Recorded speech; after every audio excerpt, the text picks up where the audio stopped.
sociais mostrando truques de como disfarçar o gosto de comida estragada. Mas seria uma prática ideal? Vamos chamar ao vivo o repórter Patriota Júnior. Patriota, quais são os riscos de consumir alimentos estragados? Fala, Mário, de volta aqui no Manhã Cidade. Pois é, no caso aí dessa influencer, o alimento era batata doce. Estava ali com um gostinho de azedo, um cheirinho de azedo. Aí ela meteu canela, rapaz, para cima para tirar esse gosto desconfortável do alimento. Né? A gente vai saber aqui com a Amanda Ribeiro, que é coordenadora de nutrição do Hospital Unimed Caruaru, se isso é recomendado, se é uma prática recomendada, se não traz, né, prejuízos para a saúde. Amanda, bom dia, bem-vinda à Rádio Cidade. Isso está certo? Pegar um alimento ali que está com cheirinho de azedo, não está com gosto muito bom. No caso da influência foi canela, que ela jogou em cima, né, para aliviar esse mau cheiro. Isso é correto? Muito bom dia a todos. Já agradeço, né, o convite à rádio, esse importante veículo de comunicação. E assim, é uma prática bastante inovadora, mas é uma prática que requer uma atenção muito grande. Por quê?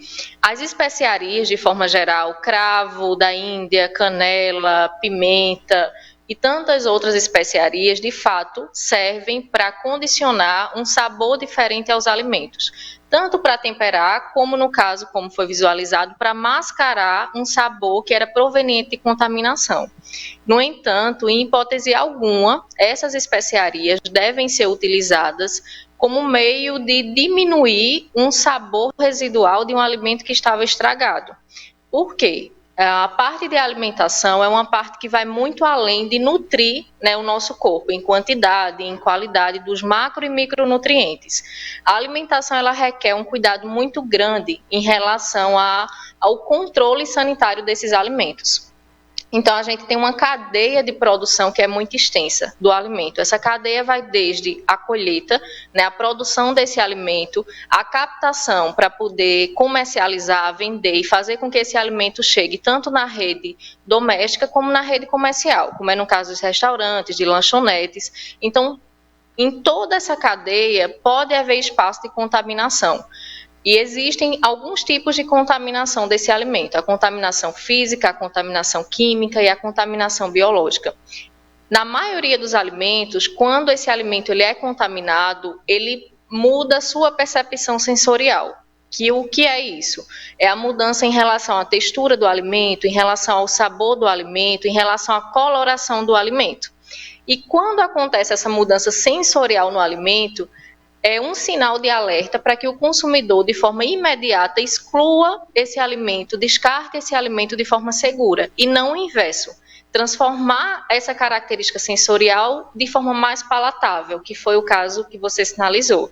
Então, em qualquer mudança sensorial que comprometa a qualidade nutricional, a qualidade higiênico-sanitária e segura desse alimento, o alimento ele precisa ser imediatamente descartado e não consumido, porque pode trazer grandes riscos à saúde do consumidor.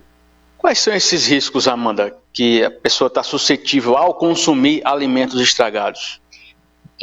São riscos que eles variam de riscos simples, que a gente chama, até riscos mais graves que podem nos levar à morte.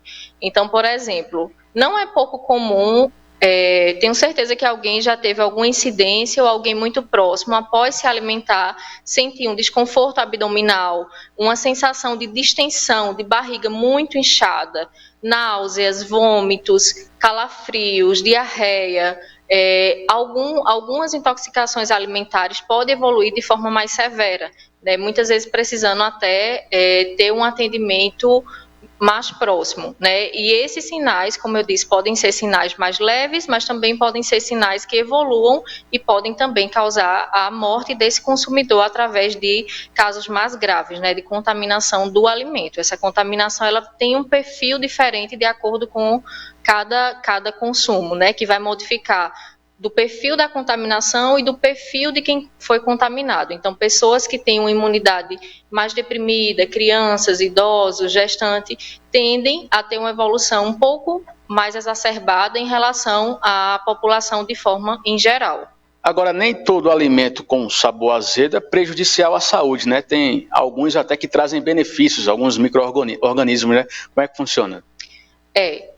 Temos um exemplo muito comum, que é, por exemplo, nas bebidas lácteas, que são fermentadas, né? Mas essa fermentação é uma fermentação controlada. São micro-organismos que são partículas muito pequenas, que a gente não consegue visualizar a olho nu, mas que são controladas. Então, alguns alimentos, como, por exemplo, os iogurtes, leites fermentados, têm essa fermentação por micro-organismo, que tem essa modificação, é um sabor característico mais azedo, mas não tem um malefício, né? Muito pelo contrário, tem uma carga de benefícios durante o perfil do consumo. Mas são casos específicos, né? São micro-organismos que são utilizados, nem todos são do mal, não. São micro-organismos que são utilizados e que trazem esse perfil de fermentação, que traz essa característica azeda, mas de forma benéfica. Mas é diferente do perfil de um alimento contaminado, né, por vírus, por esporos, por micro-organismos que são maléficos, que são patógenos, como a gente chama, que trazem esse prejuízo à saúde do consumidor final. Quais são as orientações para manter o alimento bem conservado, evitar que ele estrague e até também o desperdício, né?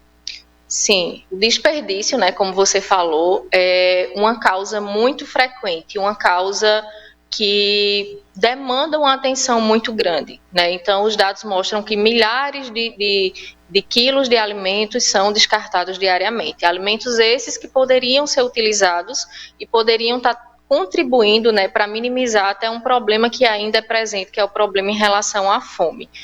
E cada alimento, de acordo com o subgrupo desse alimento, ele tem um acondicionamento diferente. Então, por exemplo, alimentos secos. Alimentos secos, o principal cuidado que a gente tem que ter no armazenamento é, primeiro, verificar o prazo de validade desse alimento. Então, se você vai no supermercado, verifica que um alimento já está com prazo de validade para a semana seguinte ou para o mês subsequente, você não consegue consumir, não vai comprar, mesmo por um preço mais barato, não. Se eu consumir 5 dias, 7 dias depois, não vai causar nenhum mal, vai sim.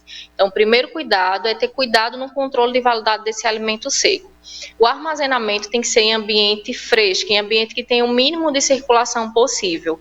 E também sempre armazenar o primeiro que a gente compra na frente, né, no armário onde você for acondicionar esse alimento, para que a utilização seja do alimento mais antigo e quando você reabastecer esse alimento, ele vai para trás. Então, a gente chama o primeiro que entra é o primeiro que sai. Então, ter esse controle de validade também em casa.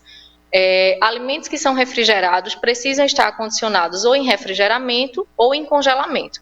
Então, na porta da geladeira, a gente tem uma variação muito grande da temperatura desse alimento.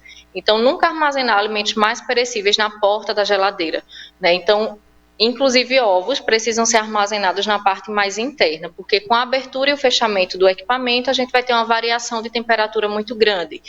Carnes, pescados, alimentos que precisam ser congelados sempre na parte de congelamento e também não é porque o alimento está congelado que ele passa a não ter mais prazo de validade. Sim, é preciso conferir sempre o prazo de validade e tentar não deixar esse alimento congelado por mais de 30 dias. Então, ter um controle na quantidade que é consumida, na quantidade que é comprada, para que esse alimento ele não se armazene por um longo período.